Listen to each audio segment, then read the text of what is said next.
Jail अब सुधार गृह में बदल रहे हैं और ज्ञान की रोशनी हर कैदी तक पहुंचे, इसी उद्देश्य से जेल प्रशासन ने राष्ट्रीय साक्षरता मिशन के साथ मिलकर पढ़ो और पढ़ाओ कार्यक्रम की शुरुआत तिहाड़ जेल में की है। दिल्ली हाईकोर्ट के मुख्य न्यायाधीश जस्टिस दीपक मिश्रा ने दीप प्रज्वलित कर इस कार्यक्रम की शुरुआत करते हुए कहा, दूसरा इनिंग्स शुरू करने से कोई आपत्ति नहीं होना चाहिए कि आदमी जब तक जिए सीखे। सीखना जिंदगी है, चलना जिंदगी है और आदमी को चलना चाहिए, सीखना चाहिए। तिहाड़ प्रशासन का मानना है कि अपराध करने की बड़ी वजह गरीबी और अशिक्षा है। इसी उद्देश्य से इस कार्यक्रम में अशिक्षित कैदियों को कंप्यूटर की मदद से प्रारंभिक शिक्षा दी जाएगी ताकि ज्ञान की रोशनी में उन्हें सुधरने का एक मौका मिले। प्रोग्राम के बारे में बताते हुए जेलर मनोज द्विवेदी ने कहा, हमारा ये प्रयास है कि जेल में आने वाले हर प्रिजनर को रिफॉर्म करें। रिफॉर्म का सबसे सशक्त माध्यम है शिक्षा, क्योंकि जब संस्कृत में भी कहा गया विद्या धनम सर्वधन प्रधानम, सबसे बड़ा धन विद्या ही है। वहीं इस मौके पर मौजूद जस्टिस A.K. सीकरी ने कहा, ईश्वर ने, अल्लाह ने आप लोगों को एक और मौका दिया है, तो इसलिए इस मौके को नकारिएगा मत, इसका भरपूर लाभ उठाइए। अपराध और निरक्षरता एक दूसरे के पूरक हैं, तभी तो तिहाड़ में बंद कैदियों में करीब 2500 अशिक्षित हैं और अपराध के दलदल में फंसे हैं। सुधार के लिए शिक्षा आवश्यक है। जेल नंबर 3 में शुरू हुए इस कार्यक्रम के लिए कैदियों समेत 21 स्वयंसेवियों को शिक्षा किट भी दिए गए। नेक कर्म और अच्छी शिक्षा ग्रहण करने की कोई उम्र या समय नहीं होता। कहते हैं ना, जब जागो तभी सवेरा। कुछ ऐसा ही सवेरा तिहाड़ के कैदियों की ज़िंदगी में भी दस्तक दे रहा है। ये सवेरा एक तरफ तो इनकी ज़िंदगी से अशिक्षा के अंधेरे को दूर करेगा, वहीं साथ साथ इनके जीवन को शिक्षा की रोशनी से इस तरह भर देगा कि इनका जीवन जगमगा उठेगा। कैमरा पर्सन अशोक के साथ नीतू मल्होत्रा, दिशा चैनल, दिल्ली। चाहे गिरते सेब से गुरुत्वाकर्षण का रहस्य सुलझा डालने वाले न्यूटन हो या फिर भाप से इंजन चलाने वाले जेम्स वॉट, प्रायोगिक जानकारी तो हर किसी के लिए आवश्यक है। बच्चों की इसी मंशा को समझा अगस्त इंटरनेशनल फाउंडेशन ने और शुरू की मोबाइल लैब की कवायद, जिसके जरिए ग्रामीण इलाकों में पढ़ रहे बच्चों को विज्ञान संबंधी प्रायोगिक जानकारी दी जा रही है। विज्ञान की इसी चलती फिरती पाठशाला पर देखिए खास रिपोर्ट। विज्ञान की कसौटी पर जब तक कोई प्रयोग खरा न उतरे तब तक उस पर यकीन नहीं होता। यहाँ तक कि आज छोटे बच्चे भी तथ्य में विज्ञान तलाशते हैं। विज्ञान की ऐसी ही छोटी छोटी बारीकियों से रूबरू करा रहा है अगस्त्य इंटरनेशनल फाउंडेशन, जो आंध्र प्रदेश के कुप्पम क्षेत्र के 172 एकड़ में स्थापित है। अगस्त्य का लक्ष्य है पिछड़े हुए समाज और ग्रामीण स्कूलों के बच्चों को विषय की प्रायोगिक जानकारी देना।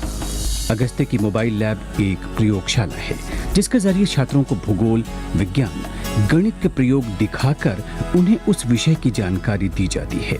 अगस्त्य के संस्थापक रामजी राघवन का विश्वास है कि खुद एक्सपीरियंस और प्रैक्टिकल से ही हम 80% चीजों को सीखते हैं। इसी बात को सार्थक करते हुए ये संस्था साल 1999 से दक्षिण भारत के कई गांवों के स्कूलों में जाकर छात्रों को प्रैक्टिकल अध्ययन करा रही है और उसकी जानकारी भी दे रही है।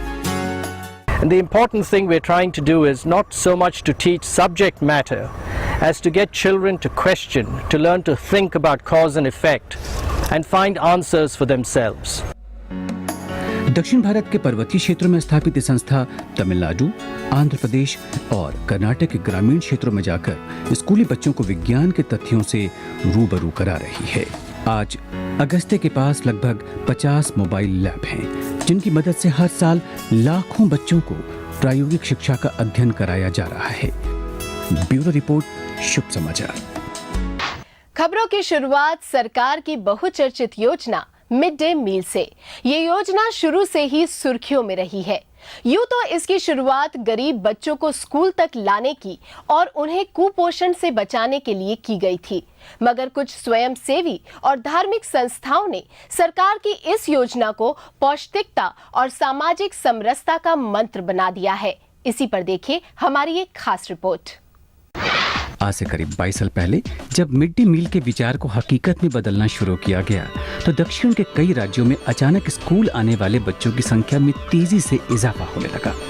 विद्यार्थियों की इस बढ़ोतरी का सुखद पक्ष ये था कि इसमें लड़कियों की संख्या अधिक थी। बच्चों को अच्छा पोषण और अच्छी शिक्षा किसी भी देश के लिए जरूरी है, लिहाजा भारत सरकार ने इसे केंद्रीय योजना के रूप में अपना लिया और आज दुनिया की सबसे बड़ी मिड डे मील योजना बन गई है। इसके बारे में बताते हुए कर्नाटक के शिक्षा सचिव विजय भास्कर कहते हैं, This is the largest such program in the world and largest such program in the country itself.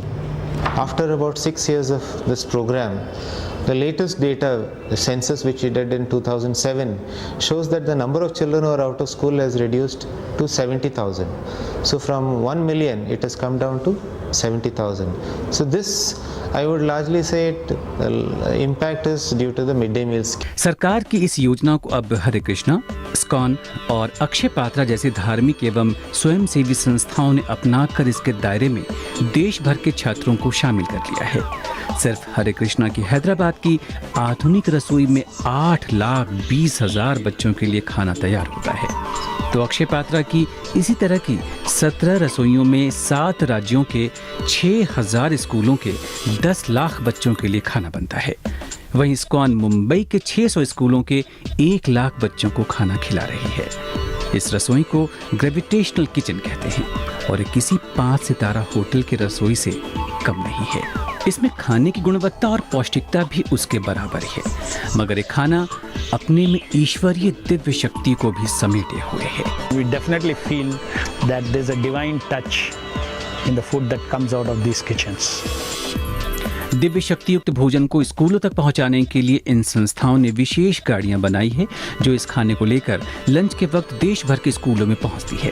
साथ ही साथ इन संस्थाओं ने अलग अलग राज्यों के लिए खाने का मेनू उस राज्य की रुचि को ध्यान में रखकर तैयार किया है। ये संस्थाएं सरकार से इस कार्य के लिए कोई मदद नहीं ले रही हैं। भोजन की गुणवत्ता, पौष्टिकता और स्वादिष्टता के चलते स्कूलों के गरीब विद्यार्थियों के साथ ही अमीर विद्यार्थी भी इस खाने का आनंद उठा रहे हैं, जिससे सामाजिक समरसता की एक नई मिसाल कायम हो रही है। ब्यूरो रिपोर्ट, शुभ समाचार।